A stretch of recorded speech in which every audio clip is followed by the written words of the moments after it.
afternoon, sir. Welcome back to Madras after what I suppose to be a very rewarding tour of the United States and Japan. During the last few weeks, you have seen the greater part of the United States and spent some time in Japan. Could you kindly tell us what impressed you most in the States?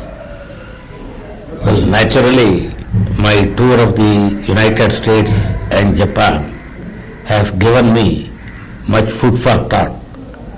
Any developing country should learn certain lessons from advanced countries like America and Japan to study the pattern of their development, how they have reconstructed their economy, and how they are progressing so fast in all walks of life. So I was naturally interested in getting a first-hand study of all these things. The tour was very impressive. I have had occasion to see many states in the United States, beginning from New York to San Francisco. Agricultural bases, industrial plants, and all the items that go to make up a country progressive, I have had occasions to study. I also had close discussions, intimate discussions with economists, professors in various universities, students of America and students from our own country. And I was very greatly benefited by the thought that they have created by their discussions with me. What is the dominant American reaction to our planning and economic development? Well, the American people and the American government, they are very much interested in the success of our plan. They think that only through planning we can reconstruct our economy. And they are happy that we have had 3 plans and we are on the threshold of the 4th plan. But they feel that we could have done better. The colossal sum spent on planning, the care that was taken by the planners about projects, all these things they appreciate. But in the matter of implementation of these plans, they feel that we have not got adequate returns. Especially, they are very unhappy over the performance of our public sector undertakings. You are mentioning about some Asian studies, particularly Indian studies, undertaken in the Yale and Kansas universities by the professors and students there. Could you kindly tell us what is the specific problem or problems relating to India that they were most interested in? In Yale University, in Kansas, and in many other universities, professors and students, they evince very keen interest in Asian problems. And when they take keen interest in Asian problems, they pay special attention to India because they consider India to be the experiment station for democracy. Therefore, they are interested in the success of democracy in India. Therefore, they are very much interested to analyze our actions, our activities, and the results. And there are many students who have taken up special interest in Indian affairs. I met 1 or 2 professors who have been to India already and who are posted with the latest facts about India. Some of them were here even during the general elections. They know everything about our society, the construction of our society, our caste system, how we are trying to fight against it, how far we have succeeded. All these things, they are very keen and they put very interesting questions. Not of course with the view to irritate us or give us some excitement, but to gather more knowledge on certain problems about which they are already conversant with. They are interested in the success of our plan because they think that if India can reconstruct her economy with democracy as its political apparatus, then it would be the correct answer to China and communist countries. Therefore, they are very much interested in our planning. But they are very unhappy that the 3rd plan, in the 3rd plan we did not reach the target and the 4th plan is still in the offing. I told them that unless massive aid comes from advanced countries, especially from America, we cannot fulfill the target of the fourth plan, because the fourth plan will have naturally to be bigger than the third plan. Because first we have to carry on what we have begun in the third plan and add something more. They appreciate our difficulties, but they also feel that the aid is not the sole monopoly of America alone, and other countries also should come. I told them that if America shows the way, other countries will follow, and that argument was well appreciated. You are mentioning also about some population studies that the students and the professors are making there, here with reference to India. Could you kindly just enlighten us on that? Next to our planning, Yes. the Americans are very much interested in family planning, because they think that the population problem is the most menacing problem that India is facing. They think that whatever may be the economic advancement that we may make, unless we control our population, we cannot drive out poverty and ignorance from our country. I told them that we are very seriously taking this family planning. I told them that Madras and Maharashtra, both these states, are well on the front, and we have had good success also. I told them actually we have lost certain parliament seats because our population has been reduced. They were very happy to hear that. But they think that there are certain other states in India which are backward in thought and which have not taken very kindly to family planning. Next to family planning, they are very much anxious that the political stability of India should be assured. Having read about various governments being formed and then disbanded, people crossing floor, political debacle and other things, they think that the future is a little bit shaky. But I assured them that we have conducted 3 general elections in a comparatively calm manner, and whatever may be the struggles and riots here and there, the casualty in all these 4 general elections is lesser than the American casualty during holidays. They appreciated that argument very much and said that our country has built up a good democratic tradition, but now they feel that the central government is not as strong as it was before, and they were asking me whether it will last long. I told them there is no immediate possibility or apprehension of the present central government being replaced by some other government.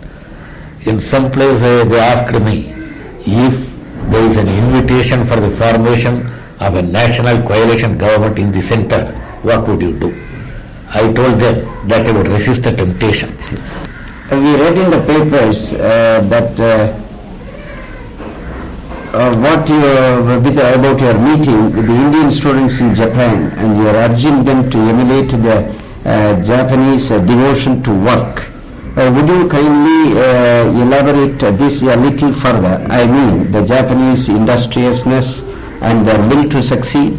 Yes, the Japanese, our embassy in Japan, they arranged a meeting attended by Indian students in Japan and Indians employed in various fields in Japan, and also some Japanese students and Japanese businessmen. In that meeting, I explained to them that I am not as much astounded at the progress of America as I am amazed at the progress of Japan, because the prosperity of Japan, of America, can be explained. America is 6 times as large as our country, and with such a natural resources and such a large country, they are maintaining only 1/3 of the population which we are maintaining, and they have had only 200 to 300 years for exploiting their country, whereas in our country we say that we have been living in this place for 2,000 years, 3,000 years, which means that nature has been supplying us with riches for 2,000 years and 3,000 years. Therefore, our soil has become poor. Their soil is rich. Their rivers are perennial. Our rivers are not. Their forest wealth is abundant. Our forest wealth is being depleted. Therefore, if America has registered prosperity, it is not a thing to be wondered at. But Japan, with no natural resource worth mentioning, with all the natural handicaps that any country is not facing today. That country has made a progress competing even with advanced countries like America. That is a thing to be wondered at. And then I asked students from India studying in Japan to emulate the example of every Japanese. Because every Japanese, whatever may be their controversy over ideologies and political systems, every Japanese feels that he should rise to the top. He should give his full devotion to work so that he can make his country rich compared with other advanced countries. And their patriotic impulse is confined not in singing national anthems or in parades or in flag hoisting, but work, work and work alone. And I asked our students to emulate that example and come and impart that to our people. They then said that you have got very great influence with our people, you can tell that to them. I replied, after all, fortunately or unfortunately, I happen to be a politician. A politician's word will not be taken with the full sense. They may think there is some propaganda behind it. But if you students who have been to Japan for so many years, if you return to our country and tell our people how the Japanese people are progressing, then it would have good effect. And most of the students agreed and consented when they come to India to impart that message to our people. From the extensive tour, do you think there are any lessons or experiences which our country should study with reference to our economic development? So one thing that I have learnt there is that the industrial prosperity of most of the countries is based upon the agricultural prosperity of that country. Unless the agricultural base is strong, unless our rural part becomes rich, then there cannot be an industrial superimposition. I feel, and I have told that also, that in the first two plans, we did not give as much of emphasis and importance to agriculture as we ought to have given. And most of the countries, including America, they first developed their agriculture. And through agriculture, they have raised the prosperity of rural parts. And when there is prosperity in the rural parts, they were able to contribute share amount or even capital for various industries that were started. That was how the industrial progress of America was established. That is a lesson that we should learn. In our country, we should also learn another thing, and I told that to American audiences also. In America, most of the industries are capital oriented because there is a shortage of manpower. They want everything to be done on a massive scale through machines, and they do not utilize more men there. But in our country, the manpower is so large that our industries or our projects ought to be more labor oriented than capital oriented. As a matter of fact, I went to a big agricultural farm in Kansas. The farm consists of 900 acres, and all these 900 acres are managed by a father and his son, nobody else to assist them.